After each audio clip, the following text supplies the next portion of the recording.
প্রিয় ভিউয়ার্স, আসসালামু আলাইকুম। আশা করি সকলে খুব ভালো আছেন। আপনাদের সকলের ভালোবাসা এবং দোয়া নিয়ে আরো একটি ভিডিও শুরু করছি। আমাদের ভিডিওর আজকের আলোচনার বিষয় শামের জন্য নবী সাল্লাল্লাহু আলাইহি সাল্লামের দোয়া। আলোচনায় আছি আমি সৈয়দ সুলাইমান সিদ্দিক। ভিডিওটি শুরু করবার পূর্বে সকলের নিকট বিনীত অনুরোধ, যারা এখনো আমার চ্যানেলটি সাবস্ক্রাইব করেননি দয়া করে সাবস্ক্রাইব করে দিবেন এবং শেয়ার করে অন্যকে দেখার সুযোগ করে দিবেন। নবী রাসূলদের ভূখণ্ড হিসেবে শাম ইসলামে বিশেষ বরকত ও মর্যাদার অধিকারী। কোরআনে মসজিদ আল আকসা সংলগ্ন শাম অঞ্চলের একাংশ বা পুরো শামকে আল্লাহ তাআলা পবিত্র ভূমি হিসাবে আখ্যায়িত করেছেন। সূরা মায়েদা আয়াত 21। কোরআনের ব্যাখ্যাকারকদের মতে শাম আল্লাহর বহু নবী রাসূলদের স্মৃতিধন্য হওয়ায় এই অঞ্চলকে পবিত্র বলা হয়েছে। হযরত ইব্রাহিম আলাইহিস সালাতু ওয়াস সালাম নিজের জন্মভূমি ছেড়ে শাম অঞ্চলে হিজরত করেছিলেন। জীবনের বেশিরভাগ সময় তিনি শামেই বসবাস করেছেন। শাম দেশেই তার মৃত্যু হয়েছে এবং তার কবরও এই শাম দেশে।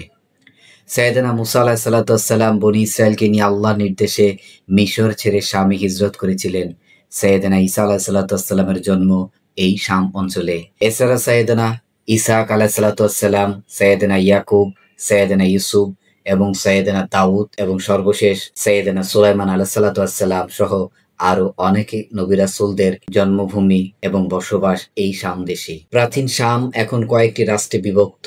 সিরিয়া, জর্ডান, লেবানন এবং পূর্ব ফিলিস্তিন ভূখণ্ড প্রাচীন শাম অঞ্চলের অন্তর্গত ছিল। আমাদের প্রিয় নবী সাইয়েদনা হযরত মুহাম্মদ মুস্তাফা সাল্লাল্লাহু আলাইহি সাল্লাম জীবনকালে শাম রোমদের শাসনাধীন ছিলেন। তিনি ভবিষ্যৎবাণী করেছিলেন যে শাম মুসলমানদের অধিকারে আসবে। তিনি শামে বরকত দানের জন্য আল্লাহর দরবারে দোয়াও করেছিলেন। হযরত ওমর রাদিয়াল্লাহু তাআলা আনহু থেকে বর্ণিত, তিনি বলেন, একদিন নবী সাল্লাল্লাহু আলাইহি সাল্লাম দোয়া করলেন, হে আল্লাহ, শামে আমাদের জন্য বরকত দান করুন। হে আল্লাহ, ইয়েমেনে আমাদের জন্য বরকত দান করুন। সাহাবীগণ আরজ করলেন, হে আল্লাহ রাসূল, আমাদের নাজদের জন্য দোয়া করুন। এখানে বলে রাখা ভালো, নাজ বর্তমানে সৌদি আরবের রিয়াদকে বলা হয়। নবী সাল্লাল্লাহু আলাইহি সাল্লাম আবারও বললেন, হে আল্লাহ, শামে আমাদের জন্য বরকত দান করুন। হে আল্লাহ, ইয়েমেনে আমাদের জন্য বরকত দান করুন। এবারও সাহাবীগণ বললেন, হে আল্লাহ রাসূল, আমাদের নাজদের জন্য দোয়া করুন। নবী সাল্লাল্লাহু আলাইহি সাল্লাম বললেন, ওখানে ভূমিকম্প ও ফিতনা সমূহ সংঘটিত হবে এবং ওখান থেকে শয়তানের শৃঙ্গ অর্থাৎ শিং উদিত হবে।